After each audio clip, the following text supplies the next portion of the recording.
¿Qué es realmente el pecado? Y como veis lo pongo entre comillas porque es una palabra que no me gusta nada, porque tiene implicaciones muy negativas sobre la persona. Entonces vamos a ver primero qué no es el pecado, qué es lo que nos han intentado vender y como veis siempre lo ponemos entre comillas. El pecado no es que hayas hecho algo mal, no es que seas malo, no es que seas culpable, no es que seas pecador por naturaleza.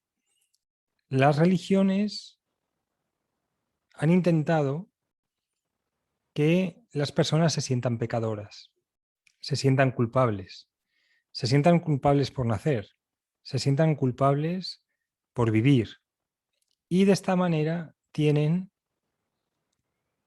el control y el dominio psicológico sobre la gente. Es decir, si te venden la idea de que eres pecador desde el momento de nacimiento, si te venden la idea del pecado original, si te venden la idea de que eres culpable y además lo tienes que recitar en el templo sagrado, lo que están haciendo es el intento de control y de dominio sobre ti, sobre tu psique, sobre ti. Porque lo que te dicen es, eres pecador, pero a través de esta institución te vamos a liberar parcialmente de esta sensación de pecado. Y entonces se inventan reglas, desarrollan reglas que el que no las cumpla es pecador. Y a veces, en muchas ocasiones, estas reglas son muchísimas. Y además lo que ocurre es que la persona empieza a interiorizar que es culpable y ya cree que cualquier cosa que hace le va a hacer pecador. Es decir, la idea de pecado, la idea que te venden las iglesias, te hace una persona neurótica. Entonces, ¿qué es el pecado realmente? ¿O a qué le podemos llamar pecado? El pecado, que lo ponemos entre comillas, tiene que ver con lo que algunas religiones y algunas tradiciones espirituales llaman la caída. ¿Y qué es la caída realmente? La caída, y podemos hablar de varias definiciones de lo que es la caída significa olvidar que nuestra naturaleza esencial es divina. Es decir, nosotros somos expresiones de Dios que se relacionan con otras expresiones de Dios. Cuando se produce la caída, olvidamos que nuestra naturaleza es divina. Olvidamos que que somos una chispa divina que ha adquirido diferentes formas para tener experiencias en los diferentes mundos. Entonces, somos una chispa divina que toma un alma, que toma un espíritu, un cuerpo físico, para vivir diferentes experiencias en el mundo físico, en el mundo psicológico y en el mundo espiritual. Entonces, la caída significa que olvidamos nuestra naturaleza esencial. Y por eso, por ejemplo, Platón decía que aprender a recordar quiénes somos y toda la labor de aprendizaje de las escuelas y tradiciones espirituales consiste en recordar cuál es nuestra verdadera esencia. La caída también puede ser identificarnos con lo que no es real. Entonces, ¿qué no es real? No es real aquello que lo vemos un día y al día siguiente no lo vemos. Es decir, por ejemplo, el cuerpo físico no es real. Tiene un grado, podríamos decir que tiene un grado de realidad, pero al no ser, al ser perecedero, no es al 100% real. Entonces, cuando nos identificamos con lo que es perecedero, con lo que no es real, se produce la caída.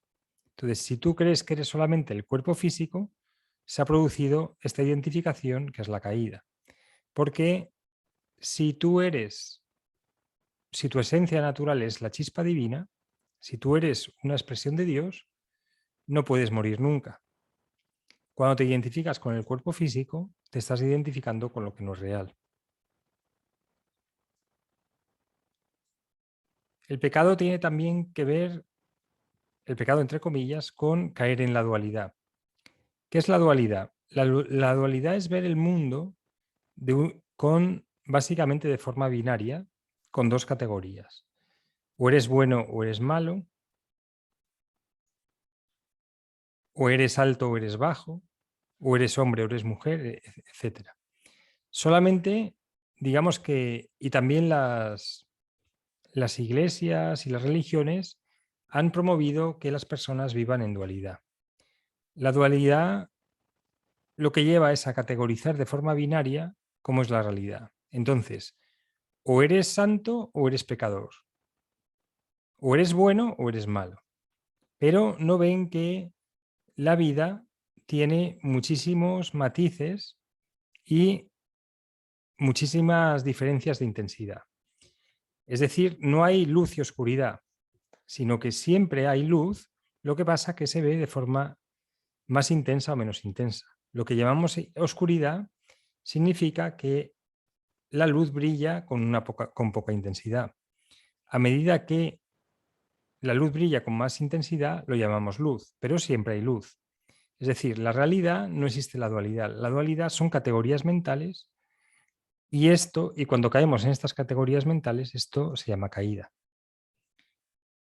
Por ejemplo, la caída también sería permitir ser gobernados y determinados por el programa del ego.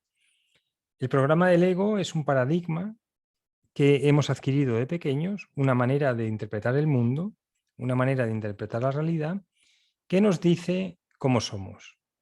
Entonces, el programa del ego se transmite culturalmente y a través de la familia y del proceso educativo y nos va diciendo quiénes somos o intenta decir quiénes somos, creando una imagen falsa de lo que realmente somos.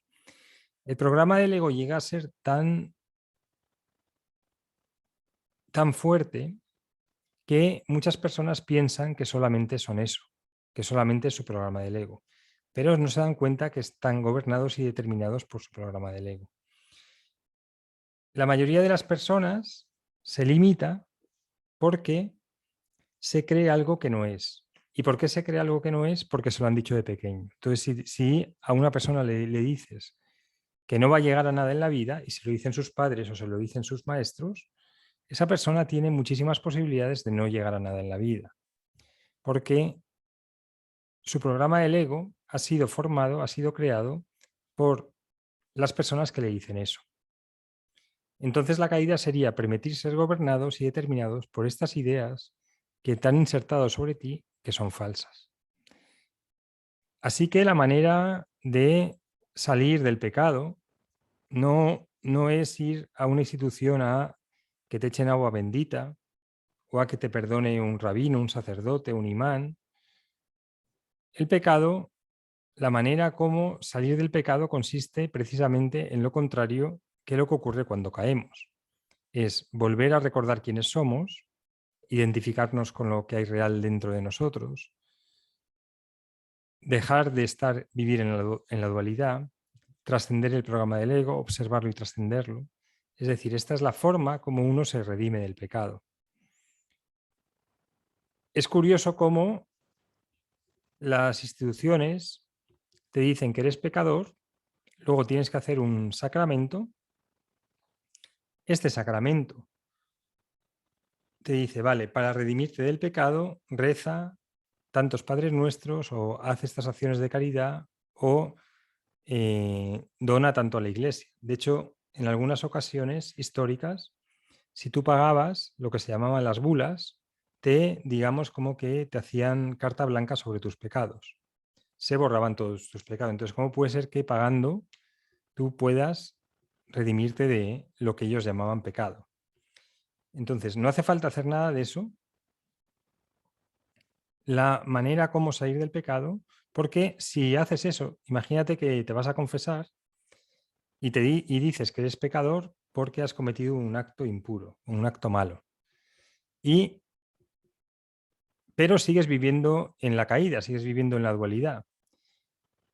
Entonces, vas a rezar los Padres Nuestros, pero al seguir viviendo, al seguir olvidando cuál es tu esencia al seguir identificándote con lo que no es real, vas a seguir viviendo de la misma forma anterior, con lo cual ese proceso no tiene, el proceso de, por ejemplo, de confesión, no tiene una validez real, porque hasta que no salgas de lo que se llama la caída, hasta que no cambie tu interpretación de la realidad, vas a seguir en ese modo pecador. Es decir, vas a seguir creyéndote que eres pecador. Y el problema es ese, el problema es cuando te crees que eres pecador, es cuando caes en ese programa, que también es el programa del ego que viene culturalmente, donde uno se cree que es pecador y es malo.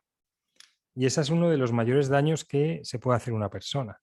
Si, si tú convences a alguien de que es malo y que es pecador, ya tienes ganado la capacidad de explotación y de control sobre él.